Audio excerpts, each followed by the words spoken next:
उपस्थित बंधू आणि भगिनींनो,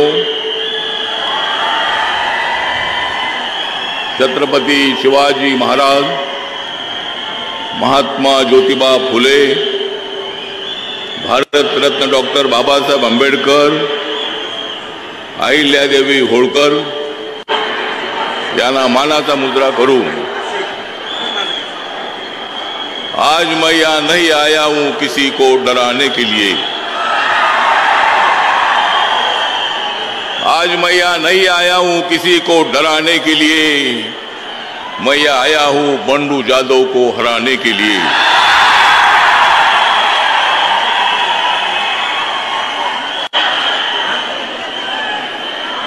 माननीय देवेंद्र फडणवीस जी के साथ मैं यहाँ आया हूँ आप सभी लोगों को बताने के लिए। देवेंद्र जी और मंच में सभी नेताओं के आशीर्वाद को लेकर मैं आया हूं आप सभी को बताने के लिए। और माननीय प्रधानमंत्री नरेंद्र मोदी जी आ रहे हैं महादेव जानकर को जिताने के लिए।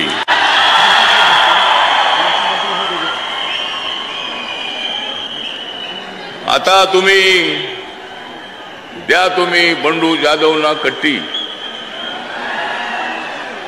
आता द्या तुम्ही बंडू जाधवना कट्टी आणि निवडून द्या महादेव जानकरांची सिट्टी।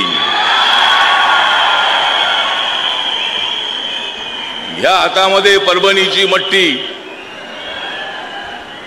40 आणि 10 50 आमदार घेऊन अजितदादा पवार आले आमच्याकडे 40-42 आमदार घेऊन। आमची ताकद मोठी वाढलेली आहे। रिपब्लिकन पक्ष तुमच्या पाठीशी उभा आहे, तुमच्या पाठीशी, महायुतीच्या पाठीशी उभा आहे झेंडा निळा। महायुतीच्या पाठीशी उभा आहे झेंडा निळा, म्हणून उबाटाच्या आणि काँग्रेसच्या पोटामध्ये उठलेला आहे गोळा। त्यांच्या पोटामध्ये किती गोळा उठू द्या, परंतु आमचा निळा झेंडा महायुती सोबत आहे। काँग्रेसकडे तसा निळा झेंडा नाही, पण मध्ये मध्ये निळा झेंडा दिसतोय, कुठला तरी झेंडा आणून ते त्या ठिकाणी फडकवतायत। पण निळा समाज, बाबासाहेब आंबेडकरांना मानणारा समाज नरेंद्र मोदींच्या सोबत आहे। बाबासाहेबांची सगळी स्मारकाची कामं पूर्ण करणारे नरेंद्र मोदीजी लंडन मध्ये बाबासाहेब आंबेडकरांचं घर विकत घेऊन, देवेंद्रजी मुख्यमंत्री असताना 41 कोटीचं घर विकत घेतलं, त्याचं स्मारक बनवलं। नरेंद्र मोदीजी त्या ठिकाणी होते। मुंबईमध्ये बाबासाहेबांचं हिंदू मिलवर प्रचंड अशा पद्धतीचं मोठं स्मारक उभं राहतंय। 26 अलीपूर रोडचं स्मारक असेल, डॉक्टर आंबेडकर इंटरनॅशनल सेंटर असेल, महूचं जन्मस्थळी असेल, सगळ्या ठिकाणची कामं पूर्ण झालेली आहेत। काँग्रेसला विचारतो मी, तुमच्या काळामध्ये काय करत होता आपण? त्यामुळे दलित जनतेला माझं आव्हान आहे, बौद्ध जनतेला माझं आव्हान आहे की तुमच्यामध्ये गैरसमज पसरवण्याचा प्रयत्न होतोय।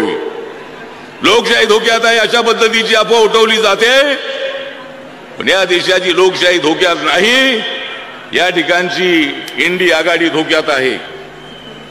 आणि म्हणून मी जास्त आपला वेळ घेणार नाही, पण महादेव जानकर माझे चांगले मित्र आहेत। महादेव जानकर चांगले हुशार आहेत, ऍक्टिव्ह आहेत। म्हणजे महादेव जानकर आहेत फारच हट्टी, महादेव जानकर तिकीट मागण्यामध्ये आहेत फारच हट्टी, म्हणून या ठिकाणी वाजत आहे त्यांची शिट्टी। त्यामुळे महादेव जानकर हे माझे अत्यंत जवळचे मित्र आहेत। महायुतीमध्ये ते आमचे अत्यंत ऍक्टिव्ह असणारे नेते आहेत। धनगर समाजाबरोबर सगळ्या बहुजन समाजाला न्याय देणारे ते नेते आहेत, आणि अशा नेत्याला या ठिकाणी आपल्याला निवडून द्यायचं आहे। त्यामुळे महादेव जानकर यांचं नाव आहे ज्यांच्या मनी, महादेव जानकर यांचं नाव आहे ज्यांच्या मनी, त्या मतदारसंघाचं नाव आहे परभणी।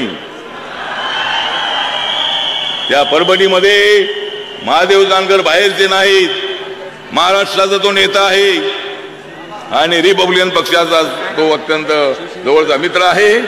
त्यामुळे महादेव जानकर यांना निवडून द्यावं। या ठिकाणी मंचकावर भागवत कराडजी आहेत, या ठिकाणी संजय बनसोडे आहेत, अतुल सावेजी आहेत, आमचे लोणीकरजी आहेत, अशा अनेक मान्यवर या ठिकाणी मंचकावर उपस्थित आहेत।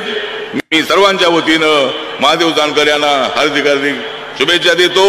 जय भीम, जय भारत, जय महाराष्ट्र.